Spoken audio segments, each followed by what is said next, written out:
I want to start this morning by honoring the 13 members of our American Joint Force who were killed in Ceasefire during this operation. Their sacrifice and that of their families is deeply important to us, and we are grateful for each of them and will continue to mourn their loss. Their names and their bravery will never be forgotten. On February 28th, the President of the United States ordered the Joint Force to execute Operation Epic Fury with the direction to accomplish three distinct military objectives: destroy Iran's ballistic missile and drone capabilities, destroy the Iranian Navy, and destroy their defense industrial base to ensure that Iran cannot restitute the ability to project power outside their borders. Over the course of 38 days of major combat operation, the Joint Force achieved the military objectives as defined by the President.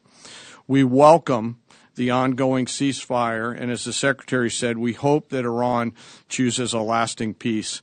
But as Secretary Hegseth said, let us be clear, a ceasefire is a pause, and the Joint Force remains ready, if ordered or called upon, to resume combat operations with the same speed and precision as we've demonstrated over the last 38 days, and we hope that that is not the case. I want to congratulate and thank the leadership today at U.S. Central Command, including the Commander Admiral Brad Cooper, the Deputy Commander Lieutenant General Kevin Leahy, the Senior Enlisted Leader Fleet Master Chief Compton, and every one of the component commanders, senior enlisted leaders, and especially the staff down at U.S. Central Command, who does not get called out for any of the credit, but grinds 24/7 to help offer the options that we bring to the Secretary and the President. I also want to highlight the forces in the United States European Command under the command of Alexis Ghrinkowicz, who protected the western flank in support of CENTCOM. And I want to thank our partners across the intelligence community. Our ability to see and understand what an adversary is doing help us to be as decisive as we must be on the battlefield. And that includes DIA, NSA, NGA, the CIA, and the National Reconnaissance Office, and others. I want to thank the other combatant commands who have thus far contributed along the way to U.S. Central Command. This includes Transcom, Stratcom, Spacecom, SOCOM, and Cybercom, all of whom poured all in support of CENTCOM's efforts. And I want to thank, as the Secretary did, our Gulf partners who fought alongside each and every one of us every day.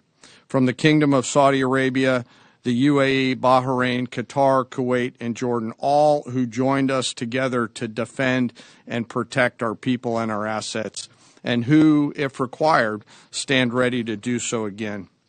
And I want to thank my team at the Joint Staff, who work literally around the clock in order to help me offer the options that I must with the associated risks to the Secretary and to the President.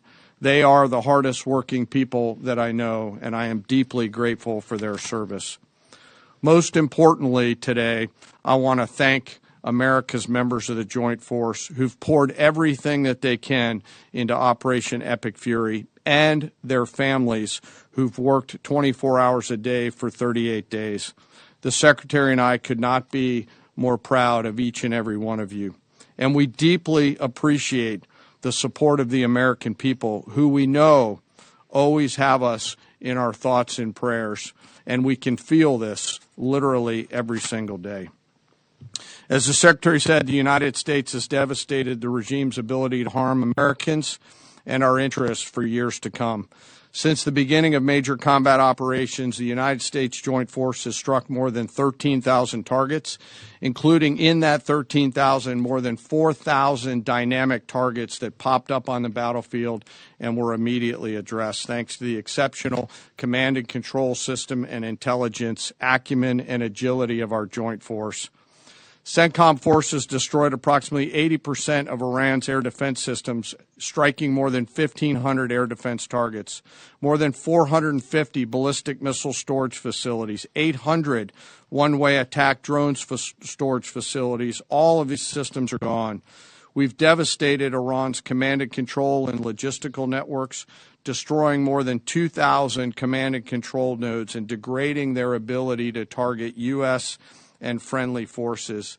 It is, and we know this, incredibly frustrating right now to be a lower-level Iranian commander trying to fight your fight. As the Secretary said, the Iranian Navy now lies mostly at the bottom of the Arabian Gulf, and we assess that we've sunk more than 90% of their regular fleet, including all of the major surface combatants, as the Secretary said. 150 ships are at the bottom of the ocean, and half of the IRGC Navy's small attack boats.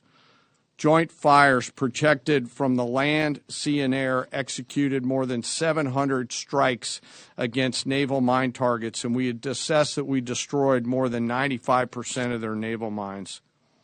And perhaps most importantly, we've destroyed Iran's defense industrial base, their ability to reconstitute those capabilities for years to come. We attacked, along with our partners, approximately 90% of their weapons factories. Every factory that produced Shahed one-way attack drones was struck. Every factory that produces the guidance systems that go into those drones was struck. Their missile defense industrial base is shattered, with more than 80% of their missile facilities gone, as well as their solid rocket motor production capability. It will take years for Iran to rebuild any major surface combatants, as more than 20 naval production and fabrication facilities have been damaged or destroyed, and nearly 80% of Iran's nuclear industrial base was hit, further degrading their attempts to attain a nuclear weapon. Throughout Operation Epic Fury, our joint force struck at the heart of Iran's ability to project power and threaten the United States and the region. And in order to do this, it required the service and sacrifice of more than 50,000 American warfighters deployed across CENTCOM, EUCOM, and stateside. The joint force flew more than 10,000 missions, including 62 bomber missions, 18 of which flew round trip from the United States to deliver bombs on military targets. Each of these missions was more than 30 hours in duration, and we did that 18 times. No other military in the world can do that. And it's a testament to the logistical force that quietly serves behind them. I cannot thank TRANSCOM and the Air Force Tanker and Mobility Force more. Combined with Army and Navy joint fires, we struck more than 13,000 targets. And along with our Gulf partners, we've thus far intercepted 1,700 ballistic missiles and one-way attack drones, defending our forces and our partners in the civilian population. And we remain ready to do so should the need arise. Along the way, we consume more than 6 million meals, and by my estimate, more than 950,000 gallons of coffee, 2 million energy drinks, and a lot of nicotine, but I am not saying that we have a problem. I've laid out the statistics, but it does not truly capture the nature of combat. This is gritty and unforgiving business. It's chaotic, it's hot, it's dark, it's unpredictable, and there's always unknowns. And our people proudly walked into those unknowns and continue forward. And through it all, the joint force has demonstrated the unwavering resolve that the nation demands of us. We are a mission-focused force, and our objectives always is to create the conditions for peace, and today we have, while be ready should that peace break, which we hope it is not. And we remain ready. Before I turn it back to the Secretary, I also want to quickly revisit the rescue of the Air Force fighter crew over the weekend. To give you an update, the Secretary and I have had the profound honor of speaking directly with many of the warfighters on that mission, from the downed crew that were picked up to those forces that went and got them. Hearing these stories firsthand has only deepened our appreciation for their tenacity, creativity, courage, and grit of the American Joint Force.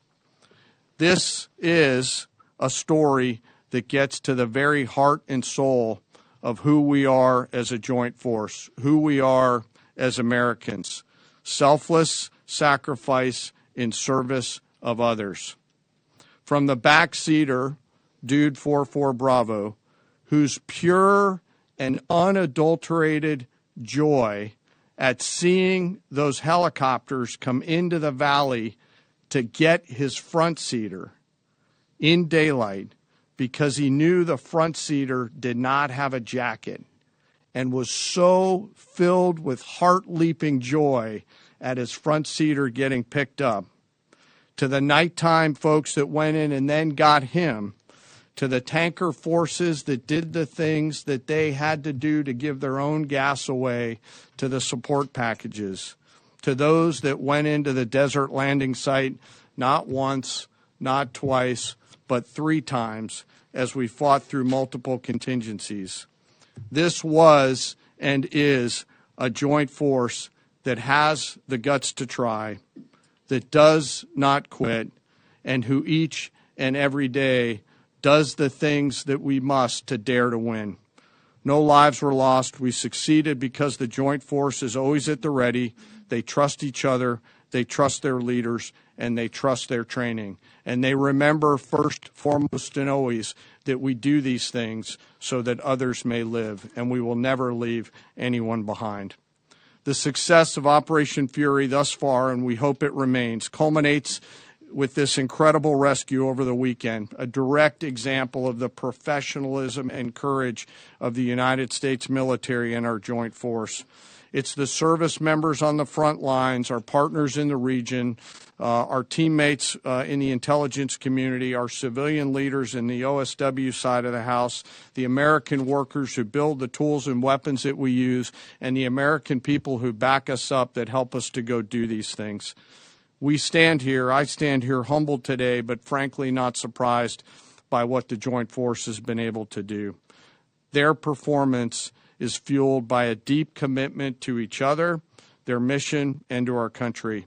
It is an incredible, deep honor for me to be a part of this Joint Force, and I'm humbled by the service and sacrifice each and every day that I am lucky enough to see.